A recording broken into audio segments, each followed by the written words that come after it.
Hello friends, Sumatak art and education में आपका स्वागत है। आज हम अपने इस वीडियो में देखेंगे जैविक अनुक्रमण। देख लेते हैं। एफ क्लीमेंट ने वर्ष 1916 में पौधों की विभिन्न प्रजातियों का अध्ययन किया तथा अनुक्रमण सक्सेशन की सर्वमान्य परिभाषा दी।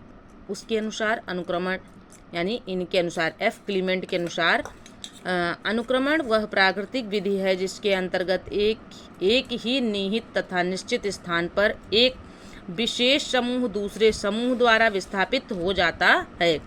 ओडम नामक वैज्ञानिक ने अनुक्रमण को एक क्रमागत विधि बताया। जैविक अनुक्रमण का सही क्रम क्या है देख लेते हैं। जैविक अनुक्रमण का सही क्रम निम्नलिखित है, ये यहाँ पे दिए गए हैं, वो क्रम देख लेते हैं। नग्नीकरण नडेशन, प्रवास माइग्रेशन, अस्थापना ईसीईसिस, प्रतिक्रिया रिएक्शन, स्थिरीकरण स्टेबलाइजेशन। पारिस्थितिक अनुक्रमण भौतिक वातावरण में किसी समुदाय का समय के साथ रूपांतरण का मतलब बदलाव ही पारिस्थितिक अनुक्रमण कहलाता है। घास स्थलों में घास वर्षा के अधिकतर जल को पौधों की जड़ों तक पहुंचने से पूर्व ही अवशोषित कर लेती हैं। साथ ही आग लगने आदि कारणों से घास स्थलों की भूमि पथरीली और बंजर हो जाती है। ऐसी भूमि लाइकेनों के उगने के लिए आदर्श वातावरण उपलब्ध कराती है। आगे देख लेते हैं। पारिस्थितिकी संक्रमण अवधारणा का सर्वप्रथम प्रयोग जॉन डब्ल्यू बेनेट द्वारा किया गया। इन्होंने यह अवधारणा वर्ष 1976 में दी। जॉन डब्ल्यू बेनेट ने यह अवधारणा कब दी थी? 1976 में दी थी। किस चीज़ की अवधारणा दी थी? पारिस्थितिकी संक्रमण की अवधारणा दी थी। आगे देखते हैं। 1976 में प्रकाशित अपनी पुस्तक the ecological transition culture anthropology and human adaptation में प्रस्तुत किया। जो ये पारिस्थितिक संक्रमण की अवधारणा है, ये इन्होंने अपनी बुक ये जो इनकी बुक है culture anthropology and human adaptation है, इसमें जो इन्होंने प्रकाशित किया। समुदायों का पूर्ण क्रम जो क्रमशः एक निश्चित स्थान पर बदलता है उसे शीयर कहते हैं।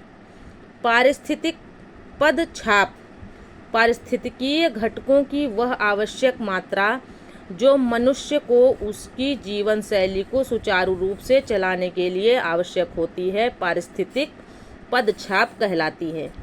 पारिस्थितिकीय पदछाप के माप की इकाई भूमंडलीय हेक्टेयर है। पारिस्थितिक पदछाप के अंतर्गत मनुष्य द्वारा कार्बन उत्सर्जन का मापन किया जाता है। अविवेकशील जीवन शैली जिसमें पारिस्थितिक तंत्र के घटकों यथा जल, ऊर्जा जैसे कि जल है, ऊर्जा है इत्यादि की आवश्यकताओं से अधिक दोहन किया जाता है, पदछाप के आकार को बढ़ा देती है। आगे देख लेते हैं।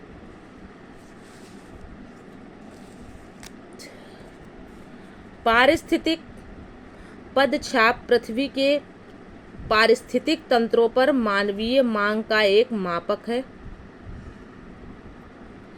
प्रदत्त वर्ष में 1 टन कार्बन डाइऑक्साइड CO2 के उत्सर्जन से होने वाली दीर्घकालीन क्षति आर्थिक मूल्य के रूप में को कार्बन का सामाजिक मूल्य कहते हैं। नोटेड पॉइंट में देख लेते हैं। वर्ल्ड डेवलपमेंट रिपोर्ट 2010 के अनुसार मिलेनियम इकोसिस्टम असेसमेंट पारिस्थितिक तंत्र की सेवाओं के निम्न 5 प्रमुख वर्गों का वर्णन करता है। पहला है व्यवस्था सेवाएं, खाद्यान्न एवं जल का उत्पादन। दूसरा है नियंत्रण सेवाएं, जलवायु और रोग का नियंत्रण। तीसरा है समर्थन सेवाएं, पोषण, चक्रण और फसल परागण। चौथा है सांस्कृतिक सेवाएं, आध्यात्मिक, शैक्षणिक, मनोरंजन सेवाएं। पांचवा है संरक्षण सेवाएं, इसमें क्या आता है? विविधता अनुरक्षण। अब विविध देख लेते हैं। विविध में क्या है? यूकेलिप्टस के वृक्ष को पर्यावरण का शत्रु माना जाता है। कौन सा वृक्ष है? यूकेलिप्टस का, जो कि पर्यावरण का शत्रु माना जाता है। अर्नीज नेस ने वर्ष 1973 में यानी 1973 में सर्वप्रथम गहन परिस्थितिकी शब्द का प्रयोग किया। पारिस्थितिकी नीचे की संकल्पना को ग्रीनले ने प्रतिपादित किया था। अब जो पारिस्थितिकी नीचे की संकल्पना थी उसको किसने प्रतिपादित किया था? ग्रीनले ने प्रतिपादित किया था। स्थिर जल के आवास लैंटिक आवास के अंतर्गत आते हैं, जैसे आर्द्रभूमि, तालाब, झील, जलाशय आदि। दो भिन्न समुदायों के बीच का संक्रमण क्षेत्र इकोटोन कहलाता है। क्या है? फिर से सुन लीजिए, दो भिन्न समुदायों के बीच का संक्रमण क्षेत्र इकोटोन कहलाता है। पारितंत्रों की घटती उत्पादकता के क्रम में उनका सही अनुक्रम है मैंग्रोव, घास स्थल, झील, महासागर।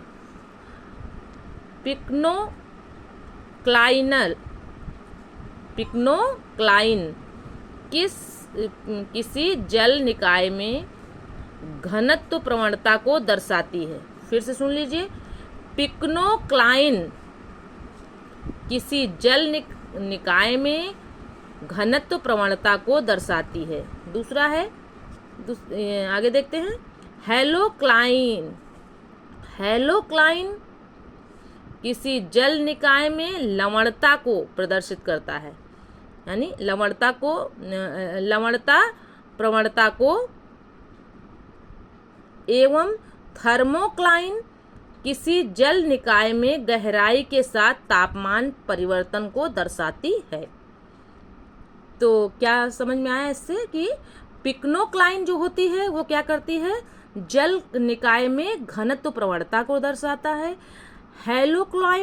हेलोक्लाइन किसी जल निकाय में लवणता प्रवणता को दर्शाता है, जबकि थर्मोक्लाइन क्या करता है? किसी जल निकाय में गहराई के साथ तापमान परिवर्तन को दर्शाती है।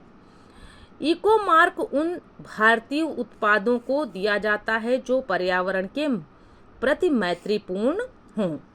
आगे देखते हैं, 1962 में प्रकाशित पुस्तक साइलेंट स्प्रिंग के लेखक रेचल कार्सन अमेरिकी जीव वैज्ञानिक हैं।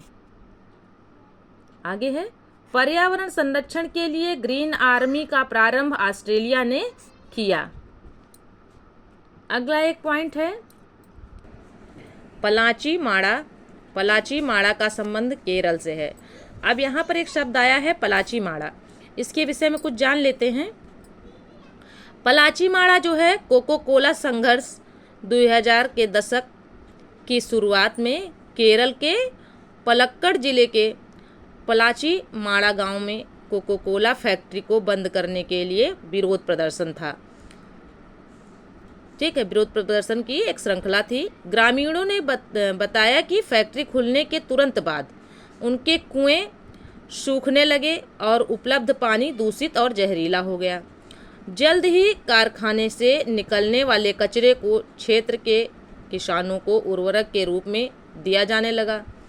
यह विवाद हाल के दिनों में सबसे अधिक अध्ययन किए गए कारपोरेट विवादों में से एक बन गया। तो फ्रेंड्स, ये था पलाची माड़ा के बारे में, जो कि केरल से संबंधित है। यह वीडियो यहीं तक था। मिलते हैं अगले वीडियो में। तब तक के लिए जय हिंद, जय भारत। वीडियो पसंद आए तो चैनल को सब्सक्राइब करें, वीडियो को लाइक करें, अपने दोस्तों में शेयर करें। Okay friends.